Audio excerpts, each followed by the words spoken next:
ছাত্র জনতার গণ অভ্যুত্থানের পর থেকে এখনও লাপাত্তা পুলিশের ১৮৭ জন। এ তালিকায় উচ্চপদস্থ কর্মকর্তা ছাড়াও বিভিন্ন স্তরের পুলিশ সদস্য রয়েছেন। গত ৫ আগস্টের পর যারা আর কর্মস্থলে ফেরেননি, সরকারের সিদ্ধান্ত অনুযায়ী তারা চাকরিতে ফিরতে পারবেন না।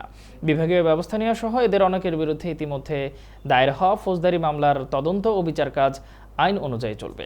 সংশ্লিষ্ট সূত্র গণমাধ্যমকে এমন তথ্য জানিয়েছে।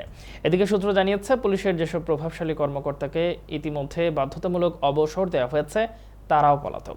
যেসব পুলিশ কর্মকর্তা বিক্ষুব্ধ ছাত্র জনতার উপর গুলির নির্দেশ দিয়ে হতাহতের ঘটনা ঘটিয়েছেন, তাদের গ্রেপ্তার না হওয়ায় জনমনে ক্ষোভ, অসন্তোষ বিরাজ করছে।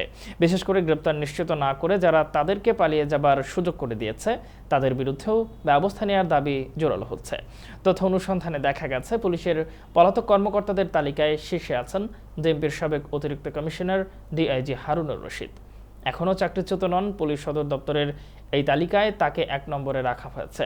পুলিশ সদস্যদের পলাতক তালিকায় আলোচিত ৫ জন অতিরিক্ত ডিআইজি রয়েছেন, তাদেরকেও কর্মস্থলে অনুপস্থিত হিসেবে দেখানো হয়েছে। সংশ্লিষ্টরা বলছেন, পুলিশের যে অবনতি হয়েছে, স্বাধীনতার ৫৩ বছরের ইতিহাসে এটি নজিরবিহীন। শুধু তাই নয়, চরম ইমেজ সংকটেও পড়েছে এই আইনশৃঙ্খলা বাহিনী।